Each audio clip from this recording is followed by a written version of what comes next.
few people you're going to hear about today that has been here since day one at Image Comic Book. Myself and 6 others started this company way back in late 91. The first books came out in 92. And to walk you through it very quickly, it was very serendipitous how we ended up getting to that. Eric Larson and Rob Liefeld and I, we were fast friends, and we were all talking about going off and doing our own sort of unique venture. So at one point we said, wouldn't it make more sense if we just banded together? Very quickly, Rob had his friend, Jim Valentino, so we were up to 4. And with that, we took that courage and we went to New York, and we made a date with the editor-in-chief at Marvel, and we were determined that day, which we did, to let them know we were walking out the door. Now, here's where good fortune must always meet hard work. That day that we went to New York, I happened to be staying at a hotel that happened to be the same hotel that Mark Silvestri was at. He was there for a convention or something, I forget. And I gave him a sales pitch that night and told him we were going to the editor-in-chief in the morning, and I needed to know whether we were 4 people or 5 people. And in the morning he said, I'm in. So we had 5, and that same night there was an auction going on, and a dude by the name of Jim Lee happened to be in town, and I gave the same spiel to Jim, and in the morning Jim said, hey, I'm with you, and oh, by the way, can Will Spertaccio come too? And bang, we went from 4 to 7. So when we walked into that room in Marvel, the editor-in-chief, it was a big impact moment. The joy that I've had in the 20 years, not only being able to do my own creative characters and all those things, but being able to sit back and watch as Image Comic Books has now had this steady stream of all these young, new, talented people. And as much as I'd like to say as graybeards are holding up the weight, that is far from true. I know the first Image Expo I went to, the thing that struck me the most, that I was the most proud of, that I go, wow, I could get hit by a bus tomorrow, I could die, all my creations could disappear, and Image Comic Books would thrive nonstop without it. And from a parental point of view, that's all you ever want.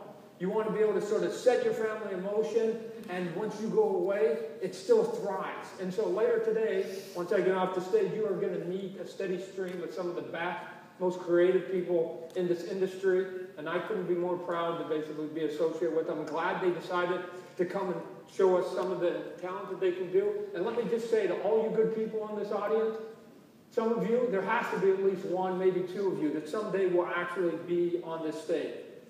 The deal that we set out to do in 1992 has not changed. Image Comic Books has never owned anything, ever. It is a pass-through company to take all of your ideas and all these great people you're about to meet and let them come and have an opportunity. We wanted to create nothing more than an option. So I like Marvel and DC as much as anybody else. They're still thriving. They're doing a good job. We like it. But when you get the itch to have an option, we just wanted to create that. And so we're now 22 plus years into it. And as Eric showed you in some of those charts, we are gaining ground on the big boys, right? Shame on them for letting us sort of with half the staff, with half the building, we don't have Disney nor Time Warner as our big daddy. It's just a handful of us welcoming in all these great talented people. So I'm hoping that not only am I proud of the past 22 years, but I hope I get 22 more. I hope that I actually die and that Image logo that you see hanging behind you is still sitting there, right? That's all I can expect as a proud papa. Now with that, some of us old guys still are kicking and screaming, and we've actually got some product here. So let me walk you through some of mine.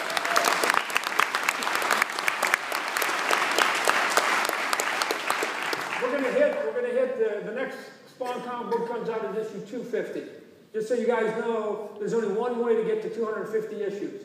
12 issues a month times 20 years gets you to 240. It takes over 20 years of your life to get to that number. So when people ask me, am I going to ever do a Spawn and renumber number 1? Hell no. I am not going to.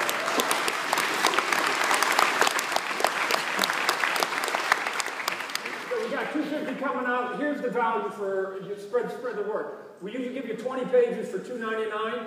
The price is going to get doubled to $5.99, but I'm going to give you 3 times as much artwork in it. So you're going to get 3 issues for the price of 2. You saw some of the covers there. We're going to have variant covers. Greg Capullo is doing the Batman.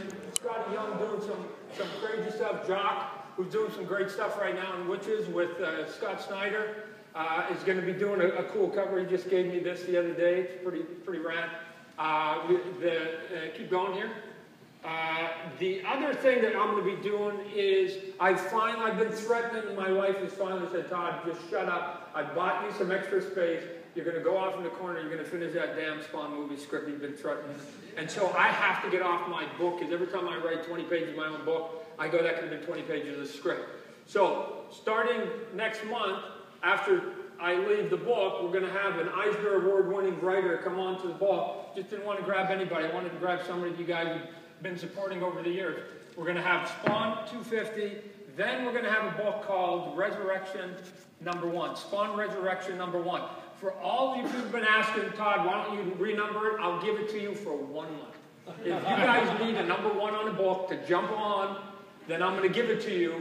And we're gonna have Resurrection #1. And the writer on the book and the art team of it will be Paul Jenkins, who won his Eisner on the Inhumans, and John Boy Myers. Both of them are fast friends, and they're like 2 little sort of frat boys that are just talking to me now about the last 2 years of what they're going to be doing for the next couple years going forward. So you can see, I've told Paul to basically break some of the molds of the 250 issues, and I gave him one goal. If you can make every fan that I've had say, duh, why did Todd do that? Why was he such a dumbass? You will be doing me a great, great favor. And he is up to that task. Besides the Resurrection book, Who's Hitting the Buttons? The thing that is of key concern in 251 is the original Spawn. My Clark Kent, my Peter Parker, my Bruce Wayne. Al Simmons is coming back in 250, and he's here to stay. But he will be a changed man. He's been gone for 5 or 6 years, and he comes back with the maturity that he actually, I could say, to give it to you in simple terms, for the first 185 issues, he didn't want to be in the game. From now on, not only is he going to be in the game, he's going to take charge of it. So he's going to be on the offense instead of being on the defense for the last 2 decades. We've got a brand new series that will be coming out. 250 comes out at the end of this month.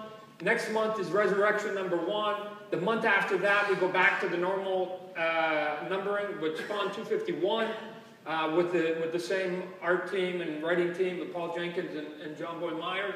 But the month after that, which would be April, I've got a brand new series coming out that will be called Savior #1. So there's a #1 for all you guys who need #1 to start on the book. It will be there. We have been working nonstop on this book for the past year. But here's the simple premise of it, just to give it to you.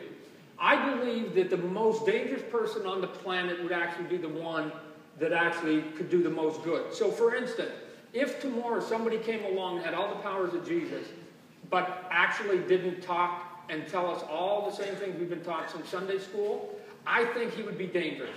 Half the world, I think, would bow a knee to that person, and the other half would be pissed off because he actually has the powers that we've been taught. He just doesn't have all the details. So institutional religion, I think, would be rather upset, and I think he'd be a haunted